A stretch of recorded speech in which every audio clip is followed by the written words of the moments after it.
Welcome to Anamika cartoon story channel. আজকে তোমাদের যে গল্পটি বলবো সেটি হলো প্রেম কি পার্ট 24। বাচ্চাটা বাড়ি নিয়ে যাওয়ার পর ঐশী অনেক খুশি ছিল, সাথে অমিত। ঐশী খুশিতে তার মাকে ফোন দিয়ে সবটা জানায়। তারপর অমিতকে বলে, জানো অমিত, মা আসবে, খুব শীঘ্রই আসবে বাচ্চাটাকে দেখতে। মা খুবই খুশি হয়েছে। হ্যাঁ, মা আসলে ভালোই হবে। উনি আসলে বুঝতে পারবে এই বাচ্চাটাকে কিভাবে টেক কেয়ার করতে হবে। আমরা তো আগে কখনো বাচ্চা টেক কেয়ার করিনি।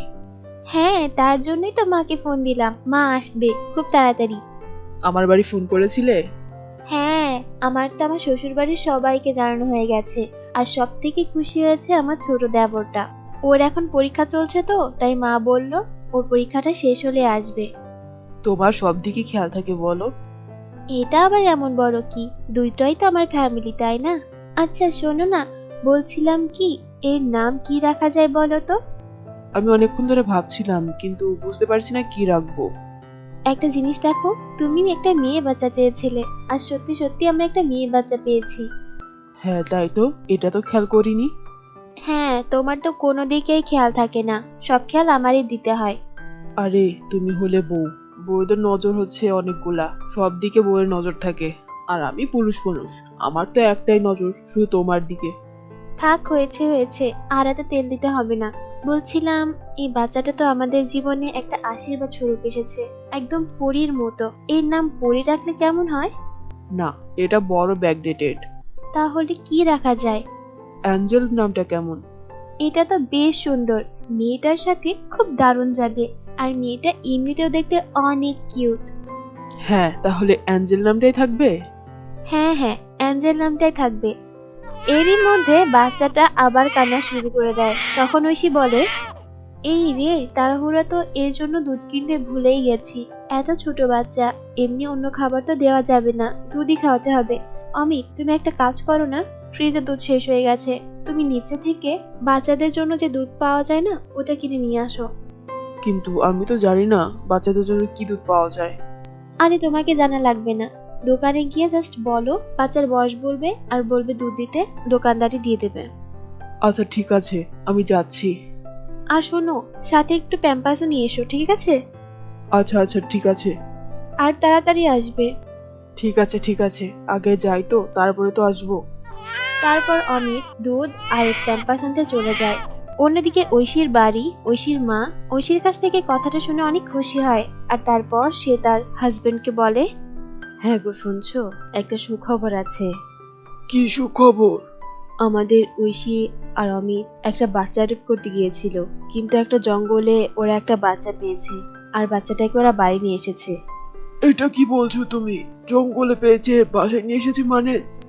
মানে হলো, ওরা আজ বাচ্চা অ্যাডপ্ট করতে গিয়েছিল, কিন্তু তারপরে তারপরে ঐশীর সাথে সমস্ত ঘটনা ঐশীর মা ঐশীর বাবাকে সব বলে। আর তারপর সে বলে, সেটা তো বুঝলাম, কিন্তু পরবর্তীতে যদি ওই বুড়ি মহিলা এসে কোনো সমস্যা করে? আরে সমস্যা কেন করবে, আমাদের অমিত কি এতটা বোকা নাকি? হয়তো ও কোনো সিস্টেম করে বাচ্চাটা নিয়ে এসছে, ও তো এমন কাঁচা কাজ করে না। তাহলে ঠিক আছে, অমিতের উপর আমার 100% ভরসা আছে।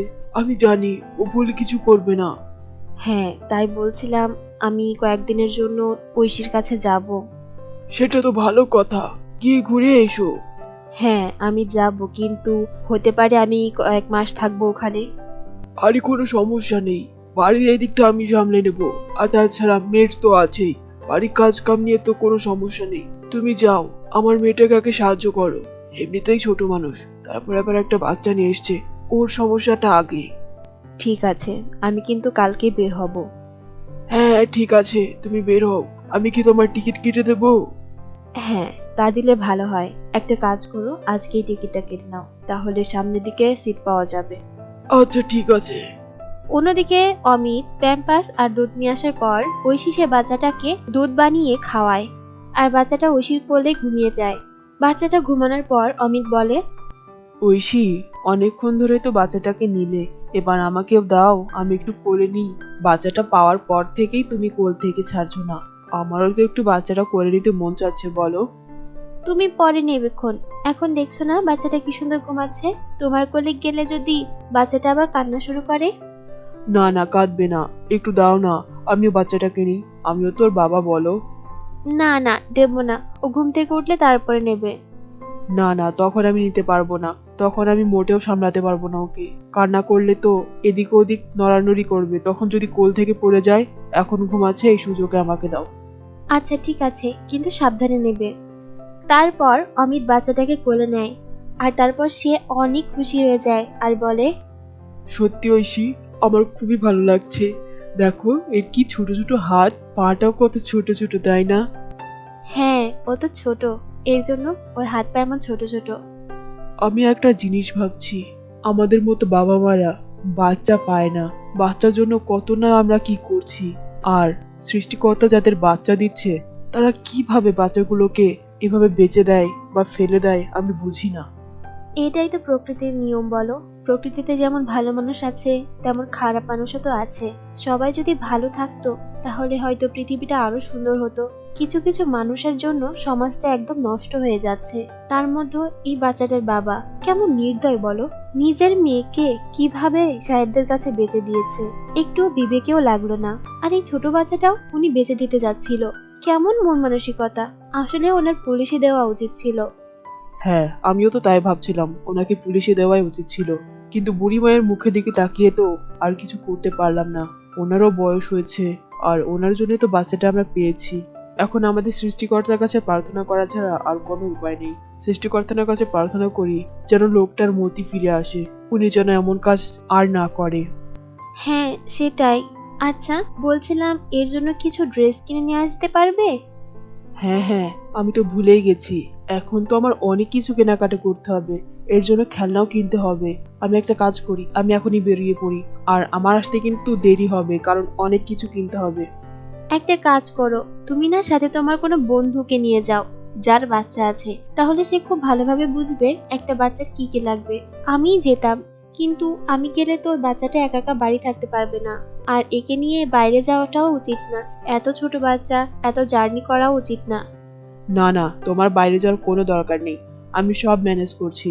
আর আমার একটা কলিগ ছিল, যখন আমি অফিস করতাম, খুব ভালো সে, আমার বন্ধুর মতো। ওকে একবার বলে ও রাজি হয়ে যাবে।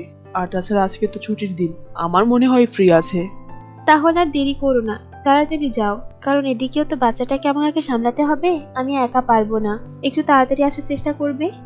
আচ্ছা, আমি একটা কাজ করি না হয়, আমি আমার বন্ধুর বউকে আমাদের বাড়ি রাখি, তাহলে আমি আমার বন্ধুর সাথে বাইরে যাব, আর ভাবি এসে তোমার সাথে সঙ্গ দেবে। হ্যাঁ এটা একদম ঠিক বলেছো, তাহলে আমার তেমন একটা সমস্যা হবে না। বাচ্চা উঠে গেলে বাড়ির কাজগুলো আমি ভালোভাবে করতে পারবো। আর একটা কাজ করো, আসার সময় একটু বেশি করে কাঁচা বাজার আর মাংস কিনে নিয়ে এসো। আজ ভাই আর ভাবিরা আমাদের বাসায় খাবে। এটা তো আরো ভালো কথা, তাহলে আমি এখনই বেরিয়ে পড়ছি, কি বলো? হ্যাঁ হ্যাঁ, এখনই বেরো। তখন আমি দোকান থেকে চলে যাই। নতুন বাচ্চাটাকে নিয়ে স্বামী স্ত্রী তারা দুজনই খুবই খুশি ছিল আর খুব এক্সাইটেড ছিল। পরদিন বিকালের দিকে ঐশীর মা ঐশীর বাড়ি আসে। ঐশীর মাকে দেখে ঐশী অনেক খুশি হয়ে যায় আর বলে, মা, তোমাকে অনেক দিন পরে দেখছি, অনেক ভালো লাগছে। হ্যাঁ বুঝতে পেরেছি, এসব ছাড়, বাচ্চাটা কোথায়, আমাকে আমার দিদি ভাইয়ের কাছে নিয়ে চল। ওরে বাবা, আসতে না আসতেই পর করে দিলে। এই চুপ কর, তুই এখন বড় হয়ে গেছিস। আমার দিদি ভাইটা কোথায়, আগে আমি আমার দিদি ভাইটাকে দেখি, তারপর তোর সাথে কথা হবে। ও বুঝলাম, আচ্ছা ঠিক আছে, ভিতরে যাও, ও ঘুমিয়ে আছে। তারপর ঐশীর মা আর ঐশী রুমের ভিতরে চলে আসে।